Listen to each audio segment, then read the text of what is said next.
Hello, Neogenians. Welcome. Hello, welcome back to the Neogenian Oculus. This is Susan Mitchell, my content co-creator, and I am Philip Shope. And tonight we are going to continue with our discussions of metarationalism. Here it is. You can find that on Amazon. Metarationalism is the second book in the Yeah, series, and we have already. Thank you, Morg. Look at that. thank you. That is really fast. Thank you so much, Morg. Really appreciate it. Love the stars. Um, and I guess we should say, like we always do, thank you for being here. But also, if thank you for super chats. Please ask questions. We will stop, I think, partway through the live and come in and talk to you. We also have a members stream right after this one, which should be fun Mhm. because we've already been talking about the Yeah, and topic we've missed tonight. a couple.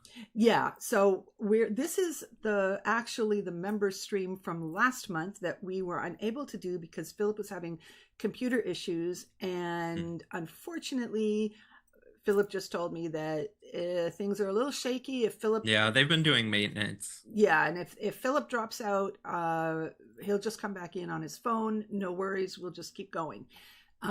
So the member stream from last month is after this one.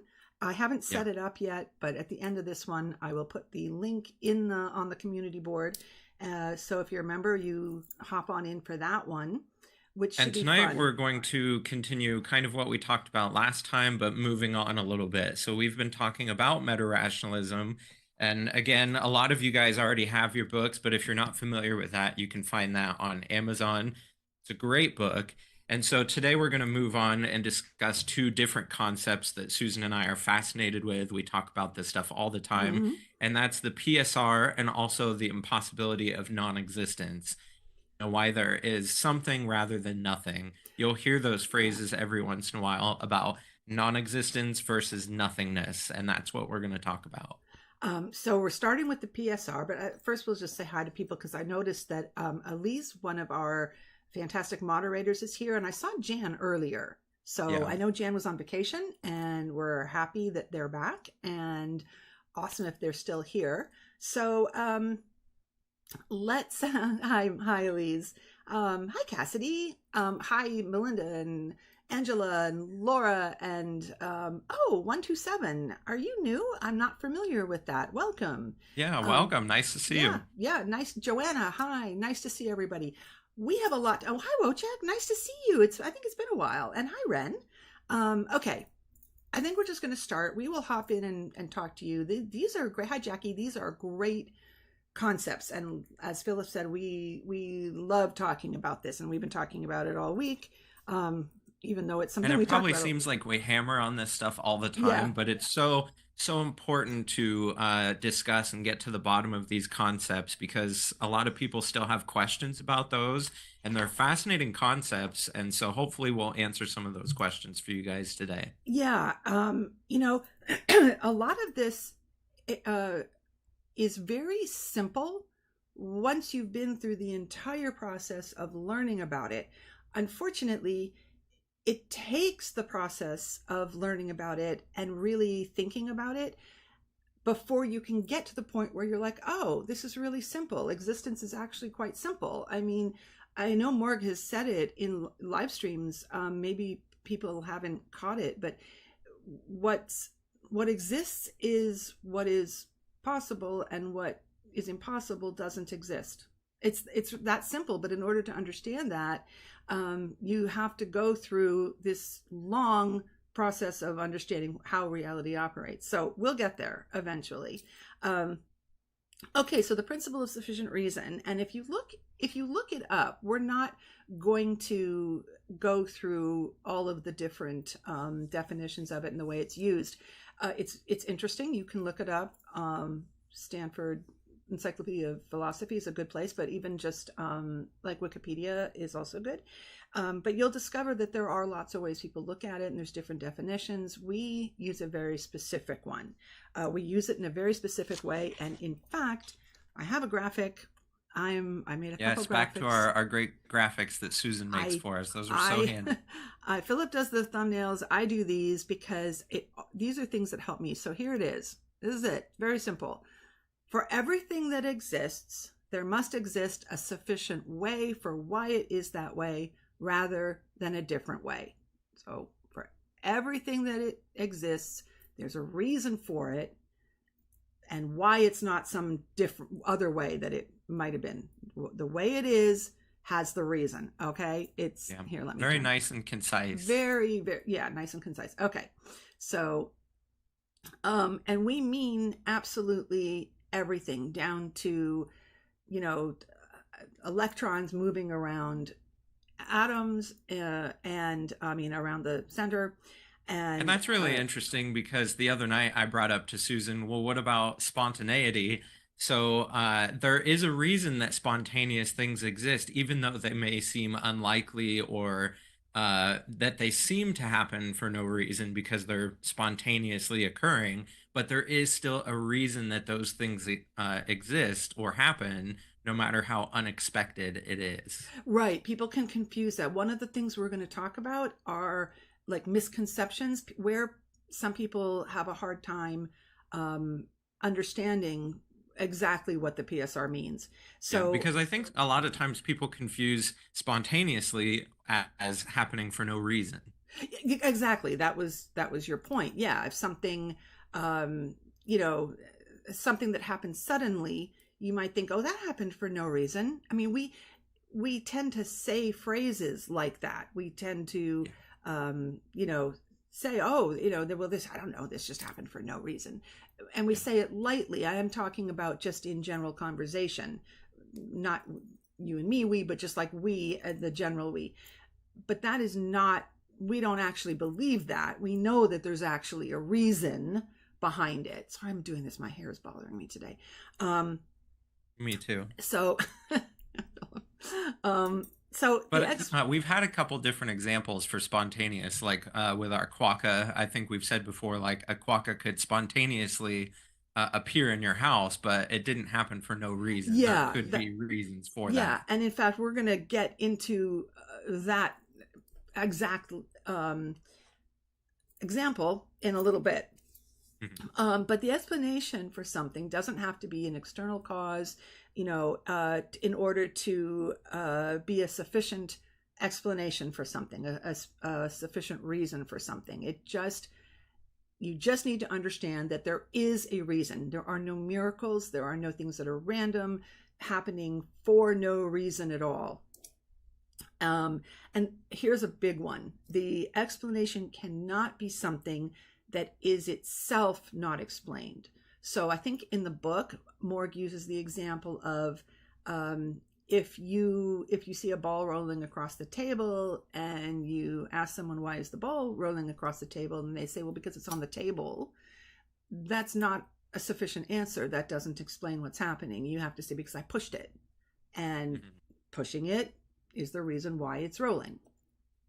And we're talking about things that don't necessarily have to be like metaphysical-y things. They're just like for anything that occurs.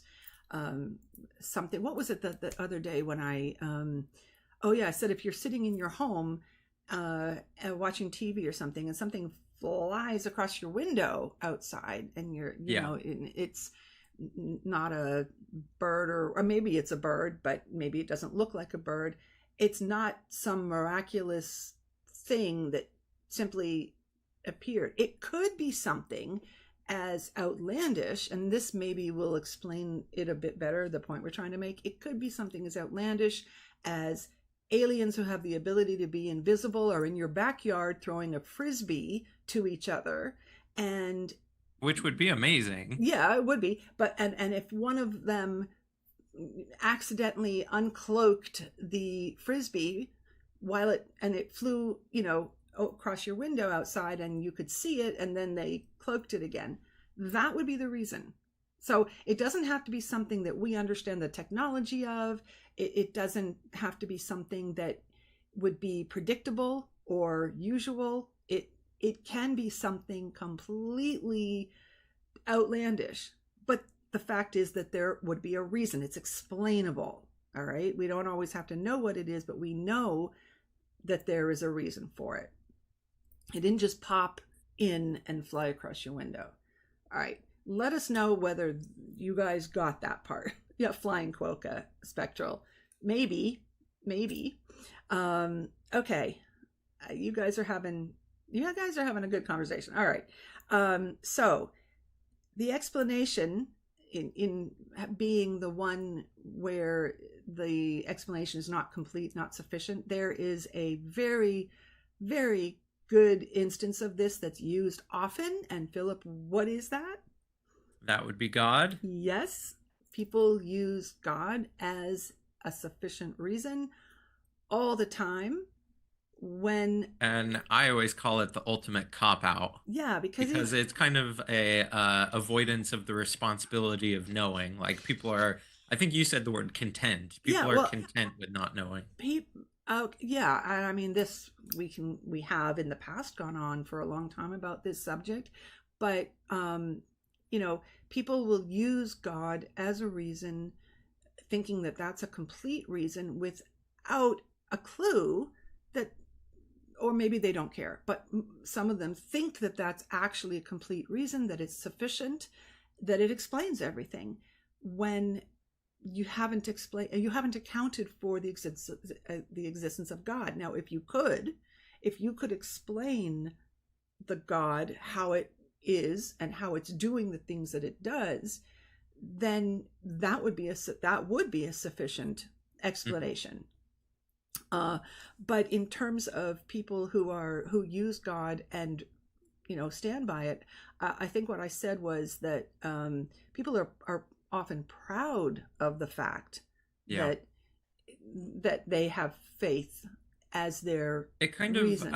reminds me, I had an analogy the other night that I gave to Susan, and it's a very crude analogy. If you think of those toy soldiers with like the wind up Mm, key that makes them go, it's like people are those wind up toys, and their key has been wound, and they're satisfied with not understanding what made them go, like what caused the key turning. And that's yeah. kind of with the God problem, that just say something wound the key. Yeah, and that's when I said yes, that's when I said they're content. They are content with that answer, and for a lot of different reasons. And I know this is an aside, but it's an important one.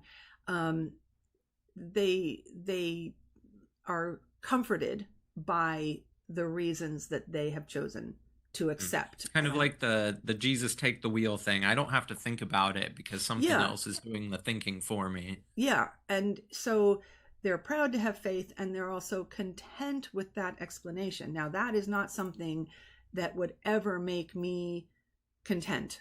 Yeah. I need to know, and in fact, I tell you this ad nauseum, that the main reason why I could never accept any other system, despite liking bits of it, different systems out there that I thought were interesting, and the people were nice and well-meaning, and there's maybe some of the aesthetics that I liked, but I couldn't accept that there was no foundation in something that explained everything rationally. And I think that's the biggest reason why I left Christianity, because Yeah, of the non-answers. the Like non-answers. I couldn't handle having non-answers and having things go unanswered. And I think that that's uh going to be the reason that a lot of Christians or religious people, why they did the same thing. Let us know in the comments. And I see that Angela said no one wants to ask questions, just believe in illusions. I think that that's accurate for a lot of people who, that's what I meant by content.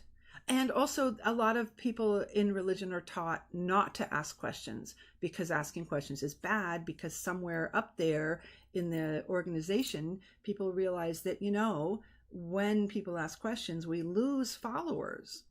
Yeah. And I mean, that's one of the reasons that often they're very disparaging against education and going to college, It's kind because, of like that old phrase, a comfortable lie versus an uncomfortable truth. yeah, It's, even yeah, though they don't think it's a lie, it's emotionally comforting to yeah. them. And so they can't go outside of that to be uncomfortable and ask the uncomfortable questions. What politician recently said something like, going to college isn't good. We don't think that's a good idea, because when people go to college, they give up religion. And it's like so astounding that somebody is going to actually say I that don't know who said out that. loud.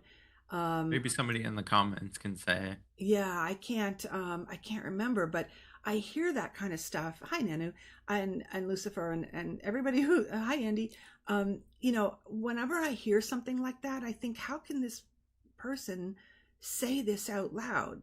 Like, that's, you'd think that's the kind of thing that they're going to avoid spreading, and yet they just come right out with it, because they truly believe we need to not think too much, and that's going to take us away from God.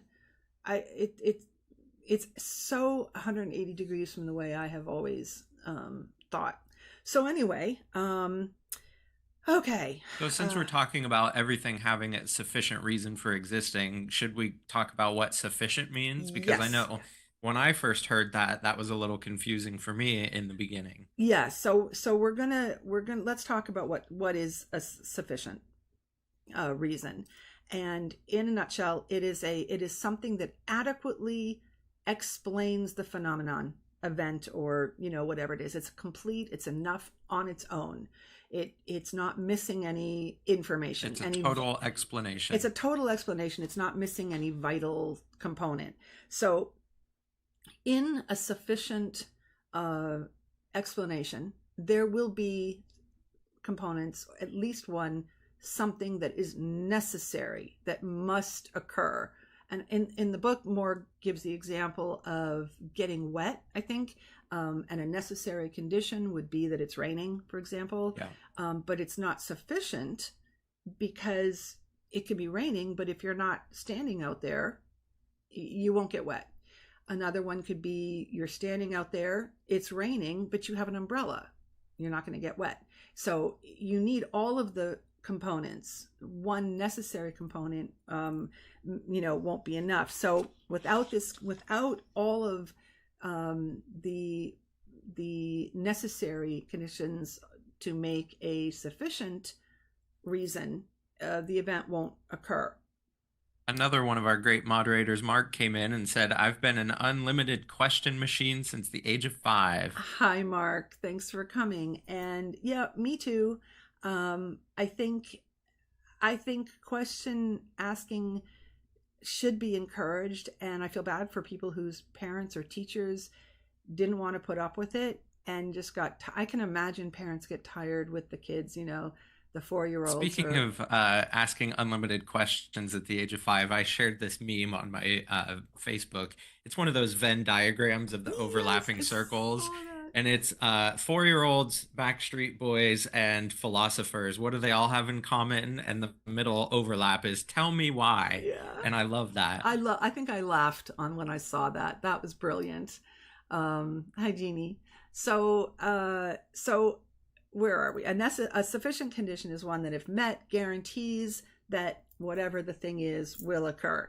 And it can be composed of multiple factors. So here's my example. I wanted to come up with something that wasn't just in the book.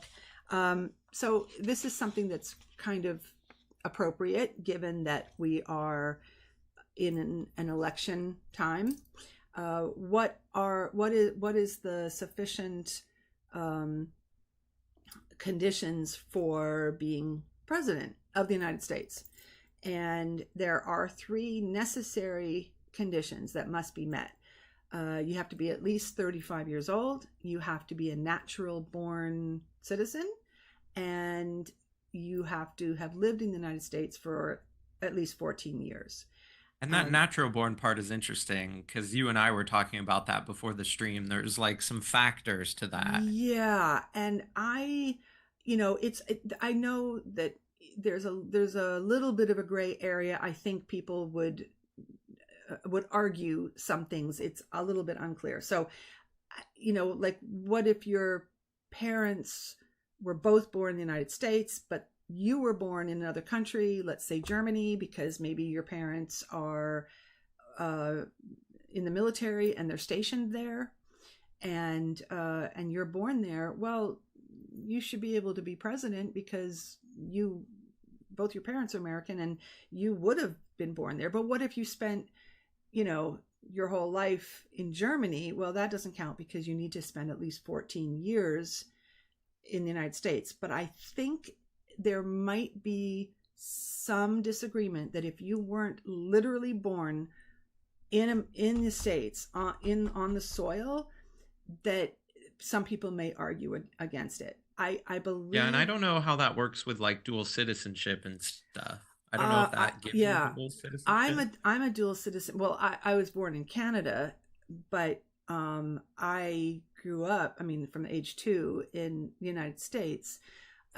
So I didn't become a U.S. citizen until they allowed you to become a citizen and not give up your original country of citizenship, because we didn't want to do that.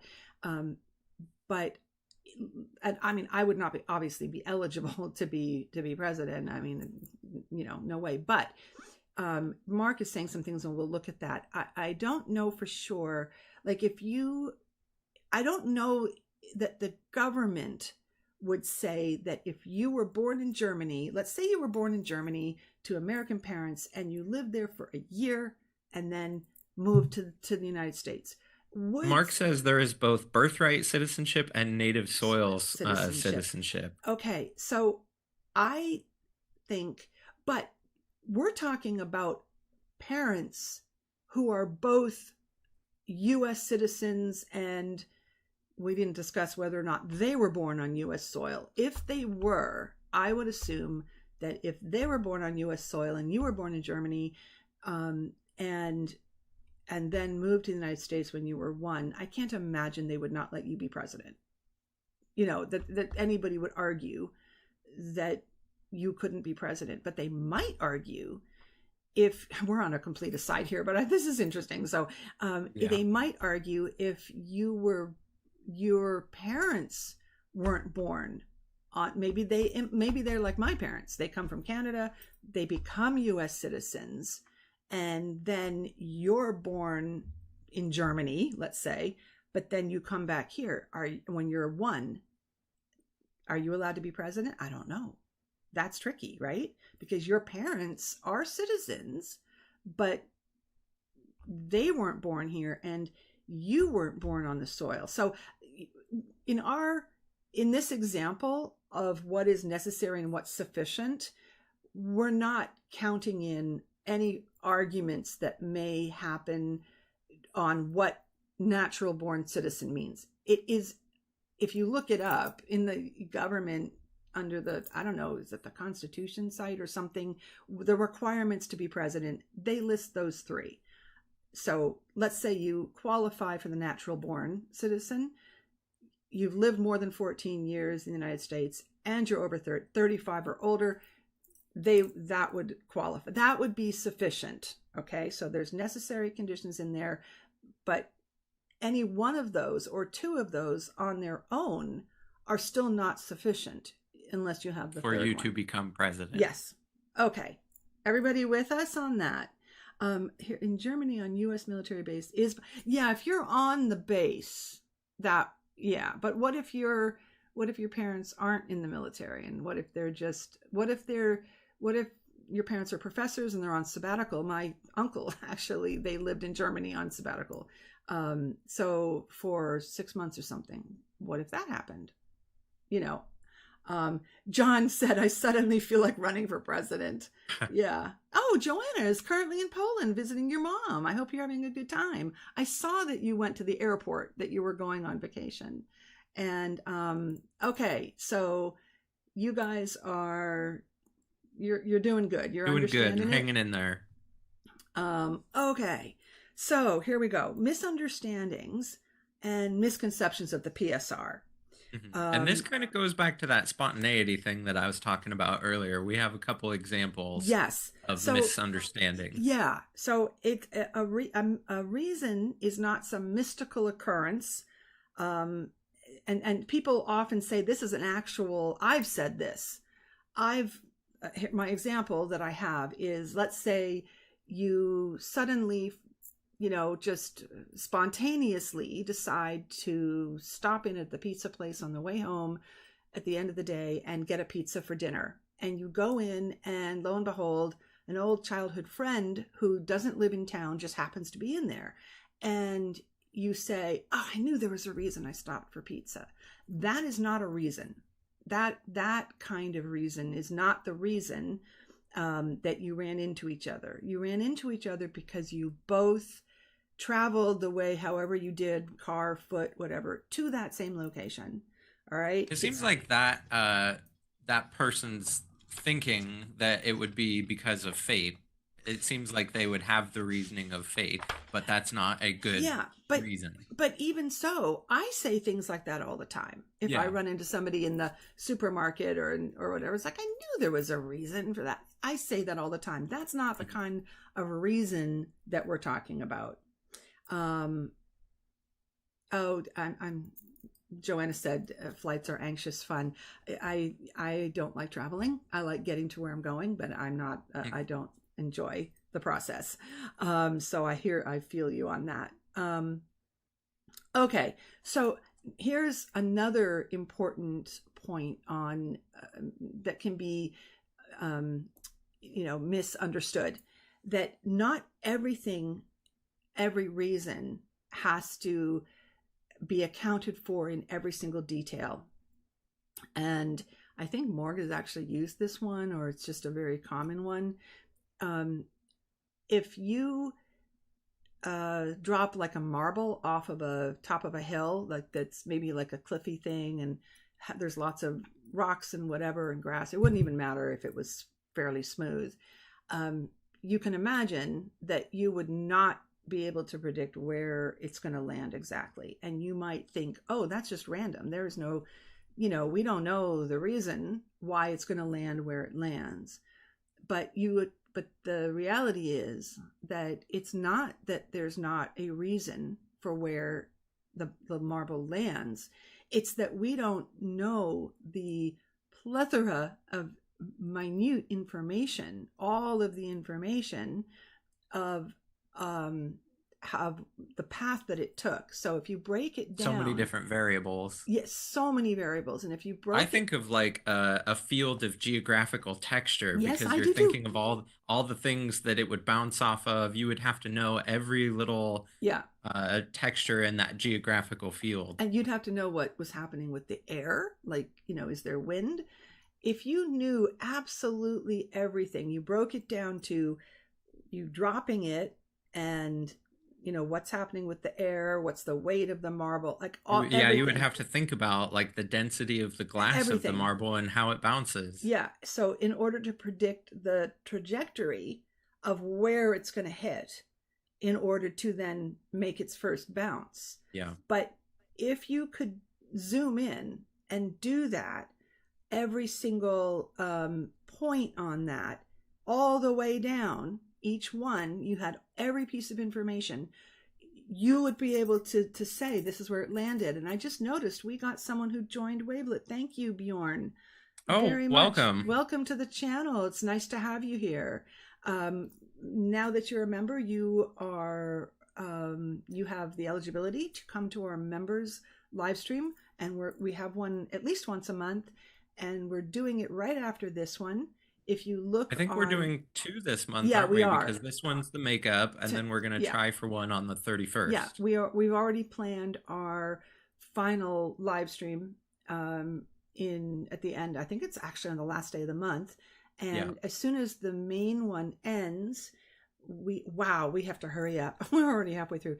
As soon as the main one ends, we hop in, and I put the link to the members only on the community board. So if you just go to our main YouTube channel, click community, as soon as this is over, I throw the link up for it, and we go in within a few minutes. We just have to get water and stuff.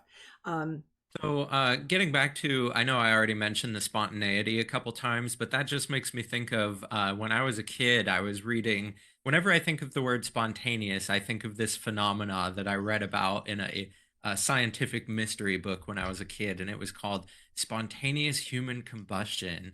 And it was this book where they were talking about these people just burst into flames, and the scientists had no reason for it. They couldn't figure it out. They just saw this old lady's shoes next to a burnt chair and stuff. I've And seen even though that. they couldn't figure it out at the time, it doesn't have no reason. It's just the spontaneity thing gets mixed up with that. So there's different factors like gases building up in the gut that can somehow ignite. Yeah. And the scientific mystery part was just amazing to me. So whenever I Yeah. hear the word spontaneous, You I think of think that. spontaneous. I do. You know, I'm so glad you brought that up. That is a great example. And John said that. And is that the book? Is there a book, or is that the book you're talking about? Or I can't remember what the book was titled. It was like a huge okay, compilation of all these mysteries. everybody's read it. I remember being so, and like, it was such a mystery. It's like, because it's so violent, and where there's Yeah. nothing left but like a stain, and you're like, and shoes. You Mhm. know, it's so weird. It's, how could that possibly happen? Um, but are you sure there was I don't think that has to have a cigarette involved. I know. Yeah, I don't think so. I think that I there was some phenomena where yeah, something happened with the gases or yeah. something else. It's I'm so sure they've better creepy. explained it by now. It's so creepy, and I think it's so horrific. That's probably why uh, people get interested in, like, what could cause that, because that's really scary sounding. But yeah, that's a perfect example, because it seems like that there was no reason for that, but there is a reason something happened. Do they actually know? Is Yeah, I don't know that it has to be. I'm sorry, Eric. Hi there. But I'm sorry about the ads. I wish I knew what to do about that. I wish that you didn't have to have ads during the live stream. Maybe they would just come up on the replay. I think it's really annoying that it happens during a live stream, because then you miss that. That happened to me. I was watching it the other day. I on a when I wasn't logged in, I guess, because I have ad-free thing. If I But think about it, maybe I'll try and see if I can find the book before the yeah, members. Spiral, I know, it's so annoying. I am sorry about that. I wish I knew what to do. Hi, outlier. I apologize. And you know what? If you miss something because of an ad, please say, "Excuse me, what did I miss? What did so and so say?" And we'll repeat it for you. Because that's, I find, I was so annoyed when that happened to me. I was watching somebody anyway. Um, I have another graphic, and Oh, and this is the fun this is graphic. my fun example. Oh, you rewind and play back at double speed. Clever, very clever to get caught back up. I like this. This is my example. So anybody who's been around for a long, long time with us has probably seen that I did some videos a long time ago, and we covered the PSR in it. They're not up anymore. But this is the reason that we have our mascot Oculus, the Quaculus, and why I talk about quokkas, because I love them. Um, and the reason I put a quokka in a video for the PSR, because the example was, if a quokka showed up in your living room, there would be a reason for him to be there. And I can't remember the script exactly, but it was like, either it escaped from a local zoo and, found its way into your living room, or your neighbor is a vet or something of exotic animals and happened to have one in their house, and same thing, it hopped out and hopped into your living room. Or, and this was the example that I wanted to give, that would sort of show that it doesn't have to be more of a common sense one. It doesn't have to be the most obvious kind of reason that you would think. It could be that, yes, Ren remembers it. It could be that aliens developed the technology to beam a quokka into your living room, something like that. And I want to show the picture Yes, because please it was do. cute. Free Where is it? quokkas. So here it is. This is a quokka showing up in your living room unexpectedly, and Isn't he there's a cute? reason for it being there. It could even be I didn't get the picture with the alien ship beaming him down, but it's possible. you know?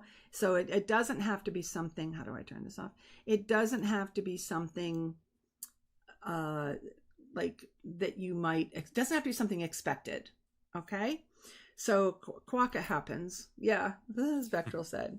An outlier remembers it. Awesome. So, okay.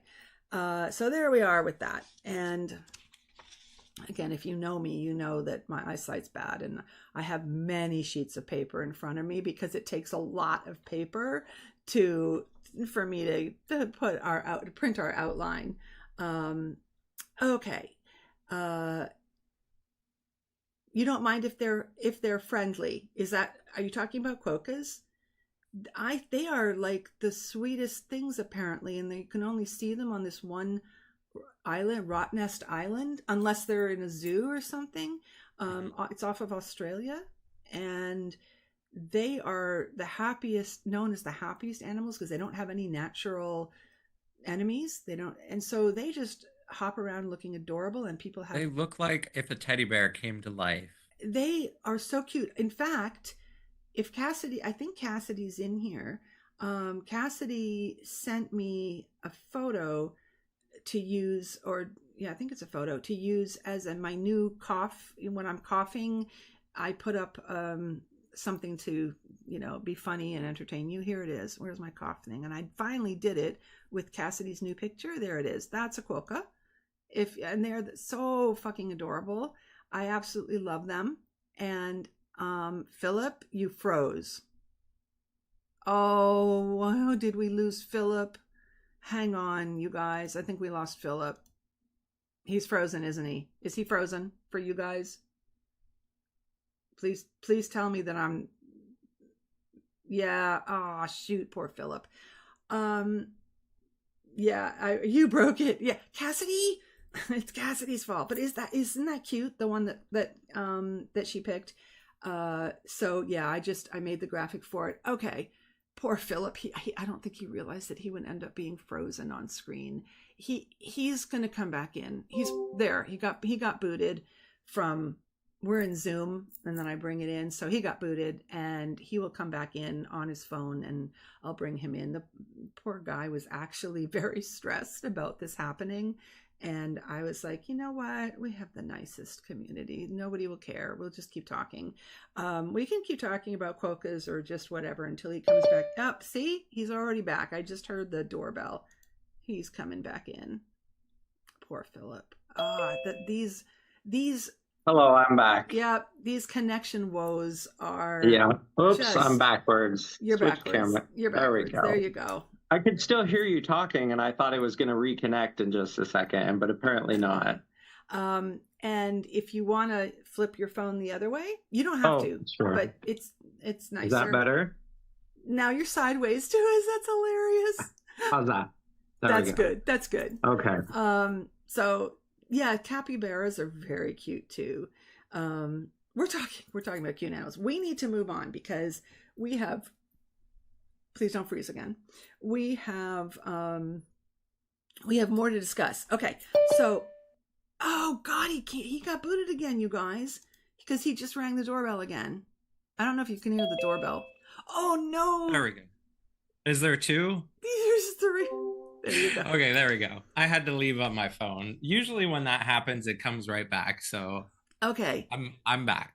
Okay. Sorry about the few minutes of weirdness. Technical difficulties. Yes, you can hear the doorbell. Okay. So where are we? We are moving on. We are going to move on. We're going to say, oh no, we do have more. The presence of sufficient conditions guarantees that a thing will exist. We kind of said that already. And there's a quote from the book that I liked so much that I actually put it up on. This is one of Morg's. It's from the book. Oh, thank you. Laura says, you're back, Philip. You're worth waiting for. That's so sweet. Always. Yeah. Spiral said you cloned yourself. We will just carry on talking about whatever until you get back in here. All right. This quote is good. This is in the book. If there is a sufficient reason for something to exist and there is no sufficient reason preventing its existence, and it is compatible with all other things that exist, then it must exist. And I really like that. Think about that.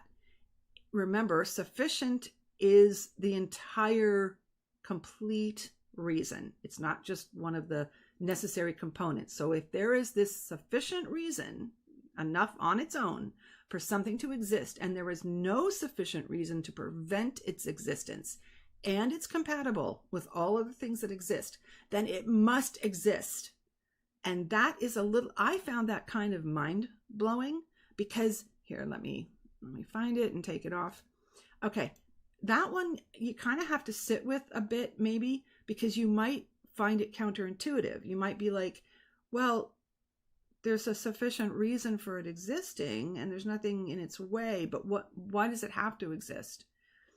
And this gets to something that we're going to end up with.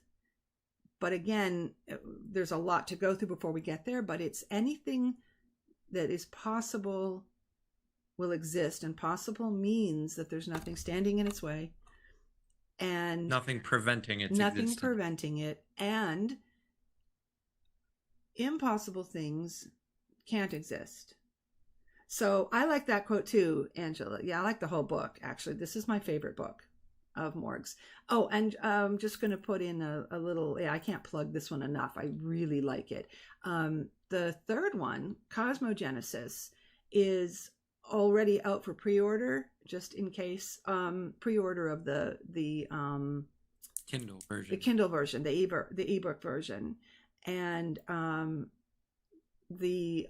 that comes out when does that come out? End of the month? August 29th. Yeah, end of the month.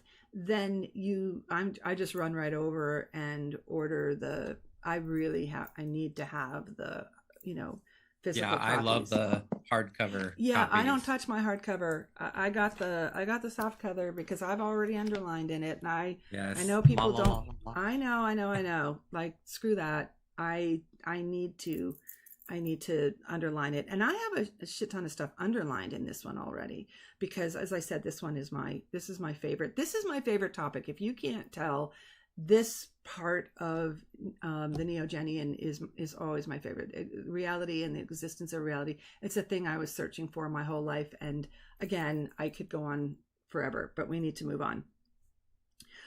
So then here's another quote. The necessary condition that all things share is that they must be compatible with the PSR. I'm going to read it. I'm going to say that again just because it's another really important one. The necessary condition that all things share is that they must be compatible with the PSR. If you're not compatible with the PSR, it cannot exist. And thinking about, I know it seems so simple. When we're talking about it, it can seem simple, but this is something. I'm probably going to cough. That's all right. This is a good point because Bridget asked the question. I don't completely understand that the idea that if it's possible to exist, it will. Yeah. Okay. Oh, dear. If there's nothing stopping it from existing, why wouldn't it exist? Mm-hmm. If it's possible. And we may but this requires thinking about. Okay, it's one of these thought experiments. Yeah, and it may come down to revisiting that and really driving it home. Yep. You need to sit with it. You kind of got to work it through yourself. That's what I'm trying to say. You kind of have to do that mental thing yourself. I'm glad that you made it home safely and are now listening up here. If you have, I can explain things to you, but I can't think it for you. You kind of have to work it through yourself. But think about that. If there's nothing preventing it, why wouldn't it exist then? Okay, that's just like even though we may not have encountered it and we may not have experienced it, that doesn't mean that something couldn't exist. Okay. So, Bridget, examples are always the best. So you put one through, such as universal health care in America. It's possible, but why don't we? Okay. So you've answered your own question. Yes, there are many things preventing it from happening. Capitalism is one of them. There's lots of things that we should bring into existence, but that requires removing a lot of the things that are preventing it.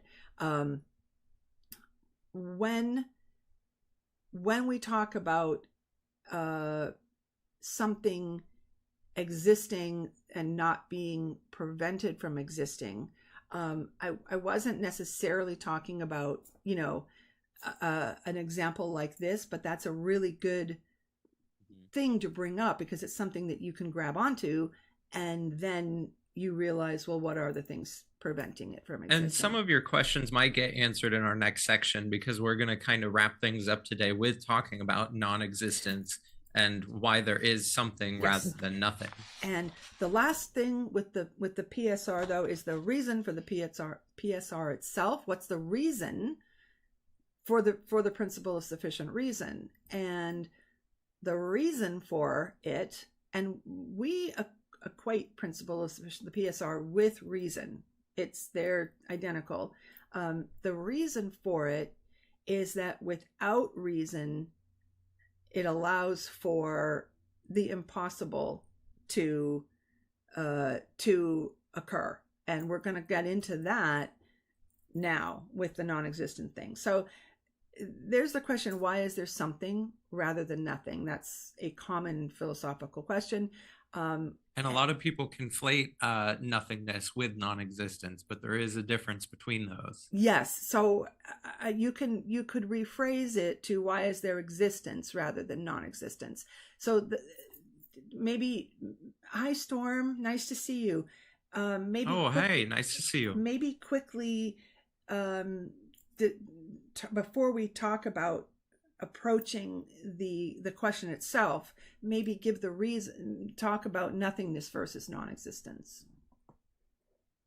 Do you want to do that? What's that? Sorry. Before we actually start talking about the question of non-existence, discuss what is non-existence, maybe give the difference between nothingness and non-existence, because they're not the same thing.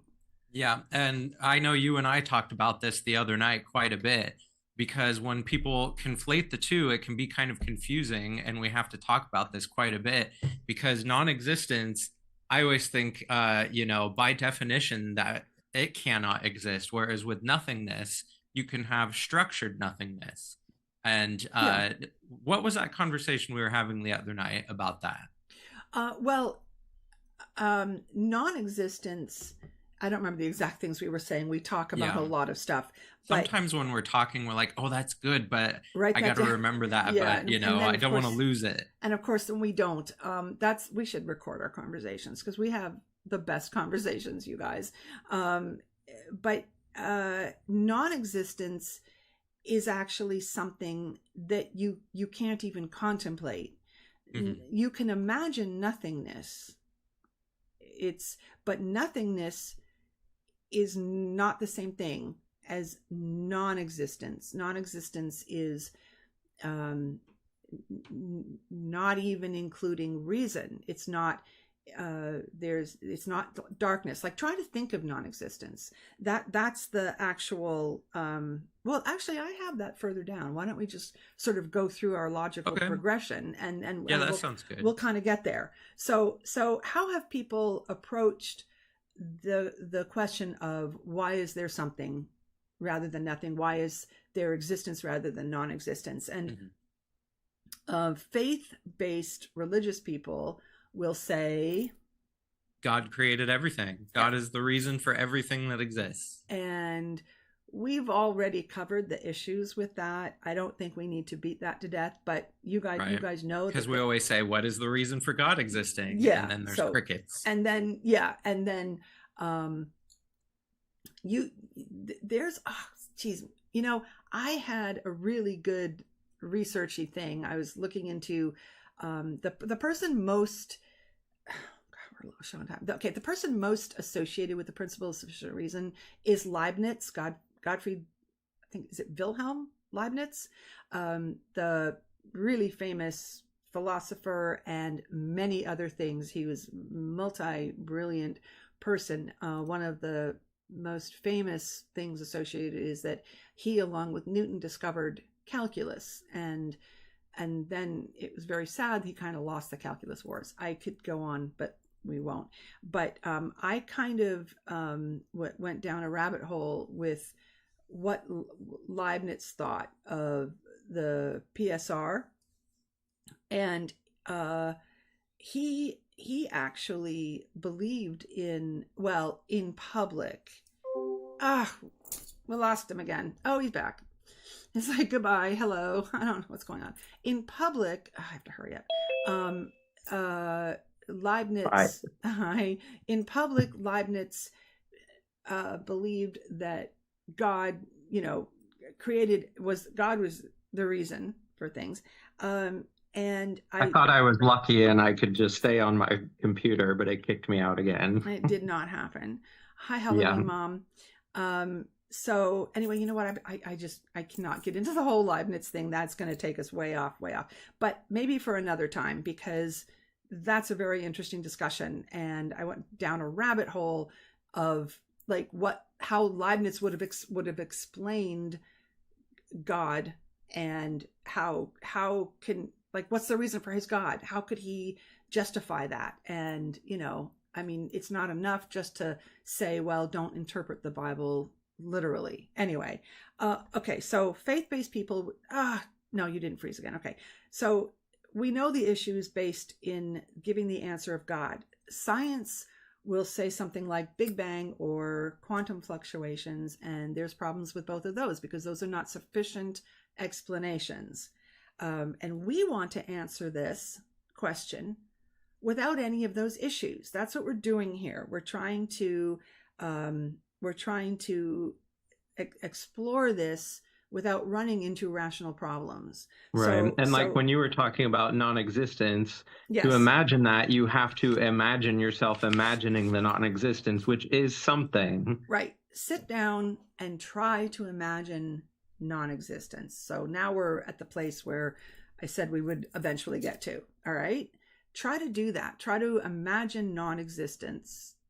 Oh, did Philip freeze again? Yes. Poor Philip. Poor Philip. Oh my God. Okay. You can't imagine non-existence. Oh, you're back. You froze, sorry. but you're back. All right. Yeah, you won't get booted this time. I think you just freeze and unfreeze. Well, the reason is because I was on my Wi-Fi on my phone, so I had to switch to my 5G. So okay, perfect. So you have to include yourself in the imagining in order to imagine this. So you're already not in non-existence. You're part of it, and it becomes. The more you think about it, the more you're trying to imagine it, you run into these sort of impossibilities, these paradoxes that you think the closest you can come is probably just darkness, right? And which would be more like a nothingness maybe, but there's still space and darkness. Mm-hmm. That's something. It's not non-existence. So non-existence would also mean that reason itself doesn't exist. And this is the really important point. This is the important thing to hang on to when you're contemplating this. Because that's the part that would bring about the paradoxes if reason didn't exist. Yes. And this is another one where you should just sit down and spend time thinking about this. If there's non-existence, that means reason does not exist. Oh, yeah, Spectral said, I got down to seeing total darkness, but if I didn't exist, how would I even do that? That is exactly the point, Spectral. That's exactly, you said it. It's non-existence would not include even you thinking about it, because that's something. So, and I know Susan and I had this conversation the other night where we were talking about non-existence as like saying non-existence exists, and I said, can you say that again, because it sounds confusing, even though I know what you mean. But when you phrase it and you're actually saying it to somebody, it can kind of wrap your brain a little bit, and you have to really think about it. Yeah. Because non-existence is like saying non-existence exists, which is a logical contradiction. Yeah, and it's an impossibility. So if you remember that, if you can just when you think of the word non-existence, you know, like if there were non-existence, it would be like saying non-existence exists. And as soon as you say those two words, you realize that's a problem. Mm-hmm. So if we didn't have reason, we would have impossible things being possible. And that is also a logical contradiction. You know, Morg has said this again, and I know we're repeating a lot of stuff that Morg says. It's just that we get to talk about this in much more detail than Morg does. When Morg talks about it, it's rarely in an actual topic. It's more answering questions to people. So we get a chance to talk at length a lot more. And that's our, by the way, hello, if you don't already know, that's the purpose of our channel, that we are specifically Neogenian content, as opposed to, you know, other areas of interest, sort of like Morg does, esoterica and Gnosticism and things like that. So everything we do comes through the Neogenian filter, and we provide the community for you guys who are interested in the Neogenian material to come and sort of, that's why we want to draw it out, give you time to talk about components of it that you don't really get as much time with Morg talking about it. Morg is phenomenal at it, but Morg wrote the books. So, you know, that was the major, massive accomplishment. Yeah. Okay, so where are we? We were going to give a couple examples of impossibility. Yes. So we mean a contradiction that can't exist. And we have a couple. I think in the book, Morg used 2 = 6 and a square circle, which is a really good one. Try to think of a square circle, and you can't. You get a circle, you get a square, you're thinking of them both, you're trying to, like, it's almost like they're flickering in and out one after the other, but you cannot or at best you get a circle or square with rounded corners. You cannot, which is not the same thing. Not the same thing. None of those things is the same thing. So like a 4-sided triangle, you can't have that. 4-sided triangle or a married bachelor, they're just they're non-compatible. You cannot have those. Okay, so flying horses are not possible because horses don't fly. Really good example, Joanna, but that is not, a flying horse is not impossible. In fact, we're not talking about things that are strange or unlikely, or that don't exist but could exist. And like I think somebody in the chat earlier said unicorns. That's one of our examples that we wrote down. Yeah. I wrote down flying pig. So you said flying horse, same example. Okay, flying pig or flying horse. It doesn't matter what their structure is or anything. You can imagine a horse flying. So it's possible that somebody could somehow invent a way, do something with genes, do something. We don't have to know how they would do it, but it's not an impossibility. It's not a logical contradiction. Okay, if they had a reason to be flying, like someone fitted them with, see, Elise said it, and this is important. This is an important distinction. So good comments, everybody. When you're thinking about, let's stop and think about this for a minute. The difference between those kinds of things that we automatically think of when we think of an impossibility, like pigs can't fly. That was the first thing that came into my head. With but the difference between an example like that, I'm going to say it again, and something that is actually a contradiction, like an impossibility, it cannot be, is that the things that if you can conceive of it, if you can imagine it, there could be a way to make that thing happen, as opposed to something that is not even, like 2 = 6, that example. You can't do that. You could make the the labels mean the same thing. You could say, well, 2 means 2 things, but 6 also means 2 things. But you could never reconcile the could, logical contradiction. You could never have actually, like, I think that in the book it was like put 2 sticks down here and six sticks here. You can't have them be the same thing. So again, that might be something to think about.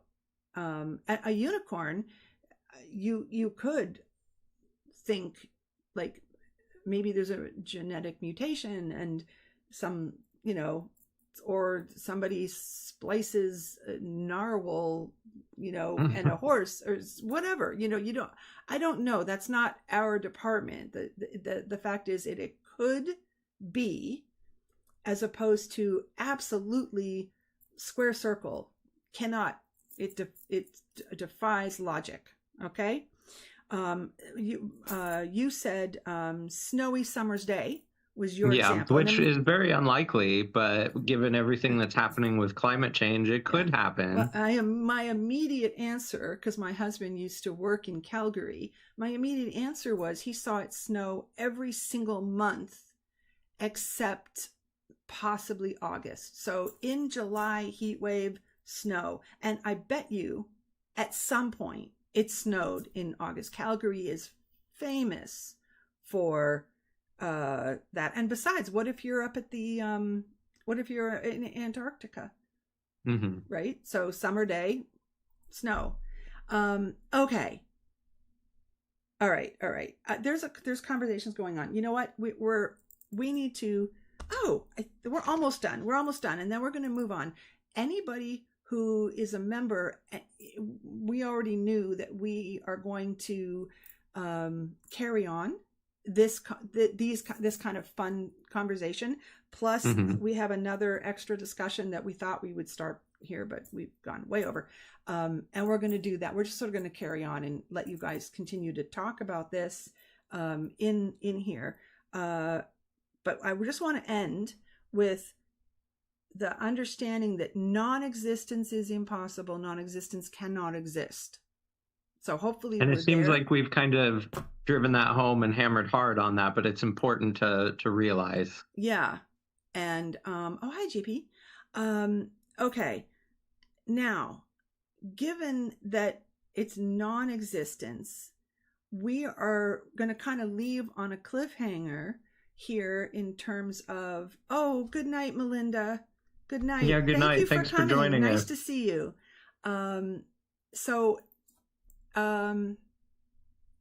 We're kind of leaving on a cliffhanger, and Philip even said this is how we're ending it. We're kind of ending it with, so far, Neogenesis took us from through the deconstruction process to the point where we recognized the fundamentality, is that a word, of reason, that reason is fundamental. And we are moving through METARATIONALISm, where we are taking reason and basically nothing. It's not non-existence. We know that reason exists, and we're going to account for everything, all of this. Whereas other people start with, well, as we said, religious people are going to start with, well, there was God, or first, if you're a scientist, there was the Big Bang, or there was some quantum fluctuations. We don't do any of that. It's a word now. I said it. So if whatever I just said, fundamentality, if that's not a word, it is now. Okay. So we're leaving all of that. Hopefully you guys will hop in to the members, and the thing that we're going to talk about is, when we were talking yesterday, Philip said, this reminds me of a really interesting discussion I saw between Neil deGrasse Tyson and Larry King. Yeah. And I would have talked for hours with Philip. And we saved it, so we'll get into that in the member stream. Yeah, because it sparked so much stuff in me, and I have so many things I want to say about this, and we're gonna bring it in and talk about that. Okay, I showed you guys the quokka, right? Because normally Cassidy asks me. I'm just going to do it one more time. That's this one. This one, he's cute. Normally it's like, please show the coca. I know I showed it, but never showed it again. Okay. Also, for anybody who may have forgotten, on Sunday, we're doing another Nexus Academy session in Discord. Yes. And that will be Susan and I. And so if we don't see you in the member stream, we'll see you tomorrow there. Yeah. That's coming along really well. We're close to finishing Neogenesis, and then we're going to start on METARATIONALISM, which is going to be a hoot. So we'll probably cover some of this stuff again. Yeah. I mean, it doesn't hurt. It doesn't hurt to see it again. I was going to say, it doesn't hurt to go over this again. Remember, a lot of this material, I mean, so far it has not been, thank you. Elise Andy got the membership. That's awesome. Yeah, thank you. That's so nice of you. Yes, John. The Academy starts at my time on East Coast is 7. So 6 p.m. Central.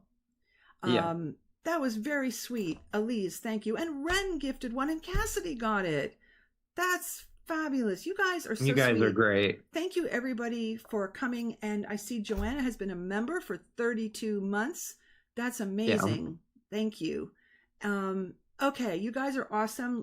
We will pick this up in our next public live stream, unless we decide to do one in the next 2 weeks. But I'm going to be working on videos, so that's my main project.